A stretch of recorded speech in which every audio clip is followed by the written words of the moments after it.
So let's talk about rounding. So rounding in math is just a way to identify a number that the number you're looking at, you're trying to figure out what it's closest to in place value. All right, so if we think about the number 14,729, we can round it to any place we want to. This is asking us to round it to the nearest tens, hundredths, or thousands place. All right, so just for this example, we're not going to do this every time, but for this example, let's consider the number line. All right, so if we're rounding to the nearest tens place, we want to look at 14,729. First, we need to identify what number is in the tens place. Well, that would be the 2 right here. All right, so when we're rounding, we're trying to figure out what tens place it's closest to. So what are your tens? This 2 stands for 20, right? So once the next 29, this number, if I go up, the next tens place would be 30. So I'm just gonna kind of ignore the first part of the number. I'll write it at the beginning just so that I remember. Okay, but 14,720, okay, that's a tens place. And over here, I have the number 14,730, right? Because these are tens place. And I want to figure out which number, 14,729, which of these it's closest to. All right, well, if this is 20, then this would be like 21, 22, 23, 24, 25, 26, 27, 28, 29, all right, and then 30, all right, and this is my number, 29, so if I just put a dot here, okay, so this is more than 29, I'm just not writing the rest of the number, okay, because it won't fit. So which of these is it closest to? Is it closest to the 14,720, or is it closest to the 14,730? Well, it's obviously closest to this number, so if I was rounding this, I would round it to 14,730. When I'm looking at hundredths, I'm looking at a different place in the number, all right? So now I'm talking about the 7, it's in the hundredths place. So what are the number, or what other hundredths place is this number gonna be between? It's gonna be between the 7 hundredths, 14,700, okay, and what's the next hundredths? 14,800.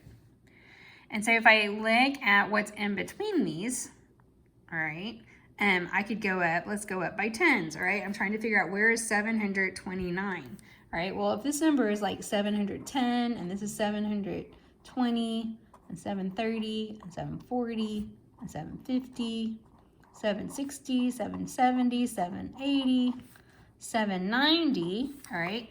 What number, 14,700, where is 14,729? Well, it's between the 720 and the 739. It's like right here. All right, so if I want to know what hundredths place this number is closest to, and the hundredths is closest to this side, right? So I would round it to 14,700. Okay, and these are different because they're different places, right? Here I was more concerned about what hundred it was close to. Here I wanted to know what 10 it was closest to. Same thing for the thousands place. So if I look for the number in the thousands place, now I'm talking about this 4. All right, so this number is going to be between 14,000 and what's the next thousands place? 15,000.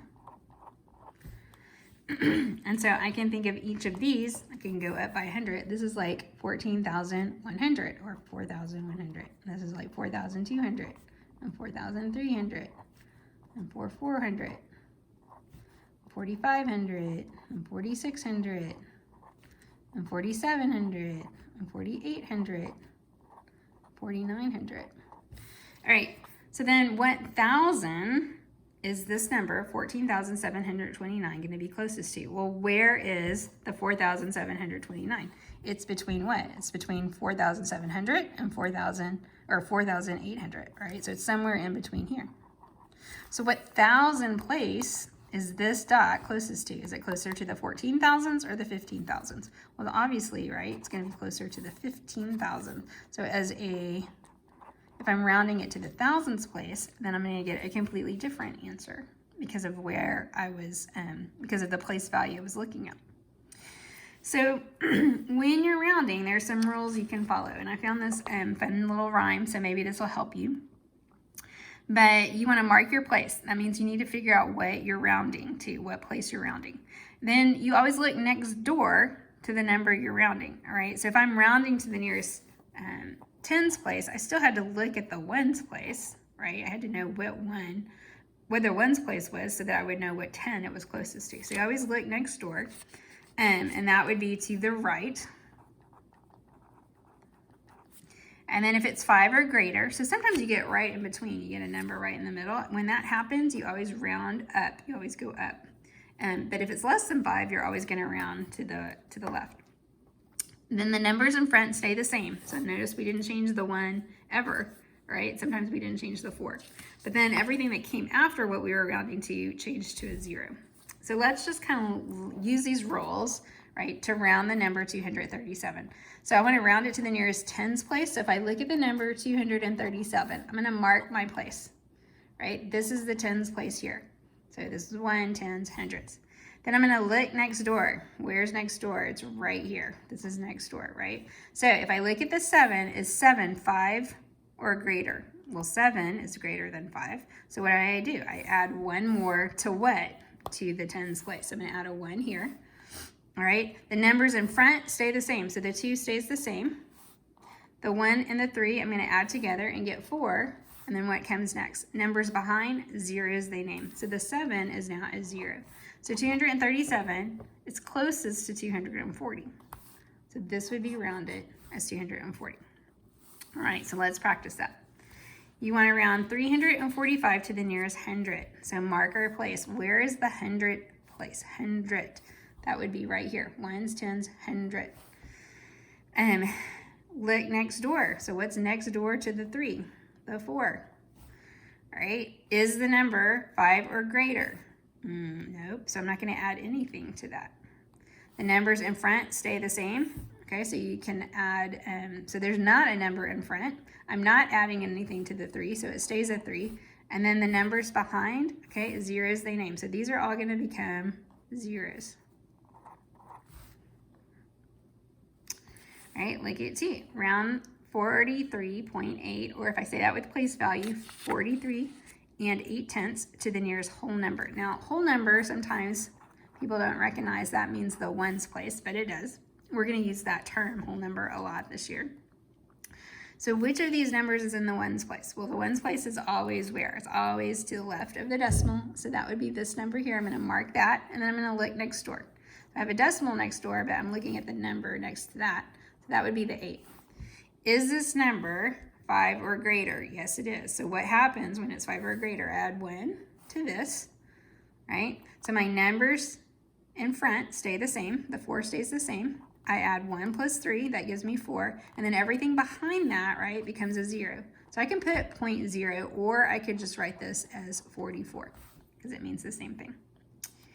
Round 8.729 to the nearest tenth, or I can say this is 8 and 729 thousandths to the nearest tenth. Okay, so now we're talking about a decimal place. Don't forget, right, what do you have? If you can't remember your place value, think of one man. This is the ones guy.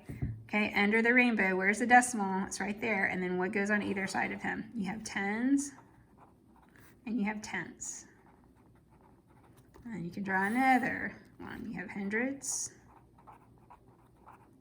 and you have hundreds and so on. All right. So if this is 8.729 and I'm looking for the 10th place, all right, where's the 10th? Well, if this is 1, then tenths is, right, is on the other side. It's on this side. So this is the 10th place right here, the 7th. I'm going to mark that. And then I look at the number next door. That's 2. Is it greater than 5? Nope. All right, then I don't need to add anything.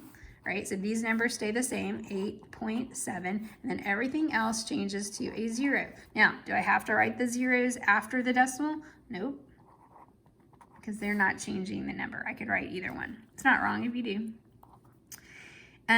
4 says to round 0.95 to the nearest tenth. Again, I've got to find my 10th place. Here's my 1. So I have tens and tenths. That would be the 9. All right, so this is in the 10th place. I've marked it. I look next door. Is this number 5 or more? 5 or greater? Yes. So what do? I add 1 to that number. All right, so if I add 1 to 9, what do I get? I get 10. Well, that 10 kind of bumps into this place right here.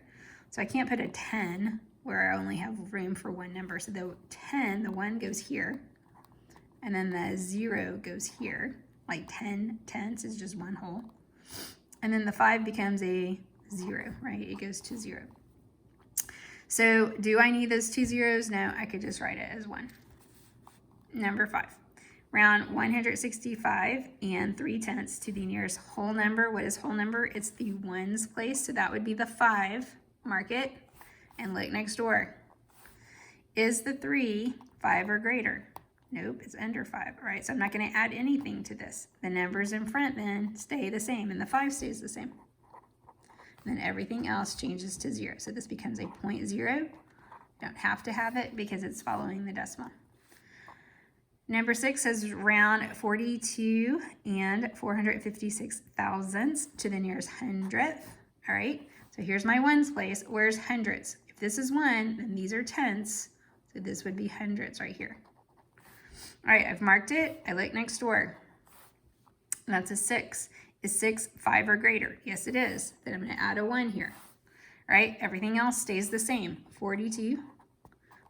The 4 stays the same. What's 1 plus 5? 6. And then everything else changes to a 0. So I can write that as 42.460, or I can write it as 42.46. All right, so that's rounding. Again, in order to be able to round, you have to be really good with your place value, right? So use this little rainbow guy if that helps you figure out place value, and then follow the rules to be able to round correctly. 5 or greater, you're going to add. Okay, if it's less than 5, then it's just going to stay the same, and you'll change everything that follows the number to a 0. All right, see you soon.